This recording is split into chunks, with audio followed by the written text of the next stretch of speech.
the largest strike in Canadian history, is close to an end.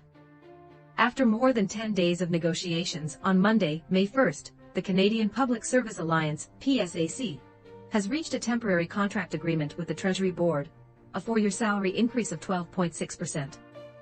The agreement covered more than 120,000 federal government civil servants nationwide, ended the national strike, and required employees to return to work at 9 a.m. on May 1st or their next scheduled shift.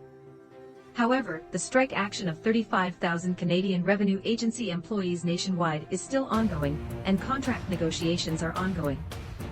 According to the PSAC press release, PSAC has secured a fair contract for its members, which goes beyond the employer's original offer before the union initiated the strike action and provides higher salary increases than those negotiated by the Public Interest Committee and other federal negotiating agents. In addition, the protocol also provides important new protection for remote work of PSAC members.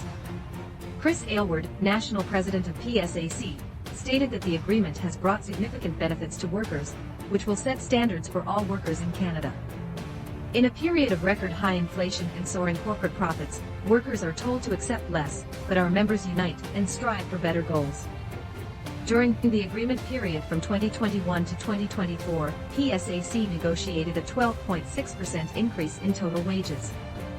In addition, PSAC also received an additional 4th year in the agreement to protect workers from the impact of inflation, as well as a one-time payment of $2,500 CAD in pension, which is equivalent to an additional 3.7% of the salary of ordinary PSAC members in the bargaining unit of the Finance Committee.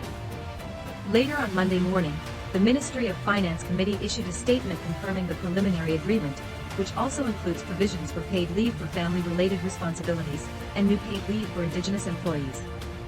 The Ministry of Finance Committee stated that outside of the collective agreement, both parties agreed to review remote work instructions and will establish a departmental team to provide advice to the Deputy Supervisor on employee concerns.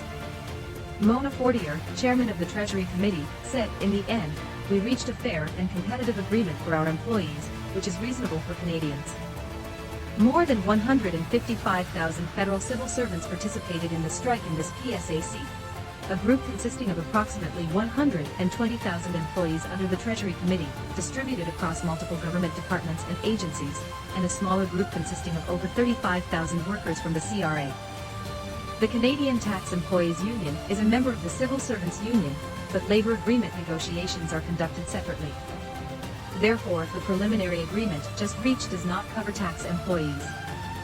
The focus of negotiations between the two parties includes salary increases, remote work, and labor security.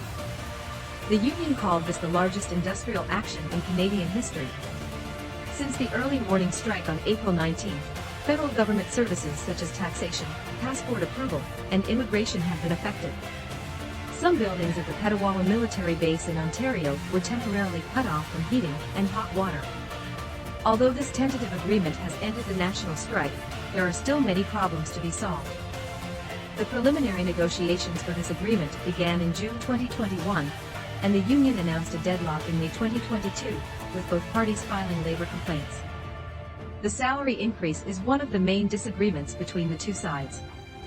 The government proposed a 3-year increase of 9%, while the trade union requested a 3-year increase of 13.5%, an annual increase of 4.5% starting from the expiration of the labor agreement in 2021. The demand was later slightly lowered, with an unknown reduction. The union will explain the terms of the agreement in detail to its members in the coming days and hold online voting. Once approved by the vote of all employees, the preliminary agreement becomes a formal agreement,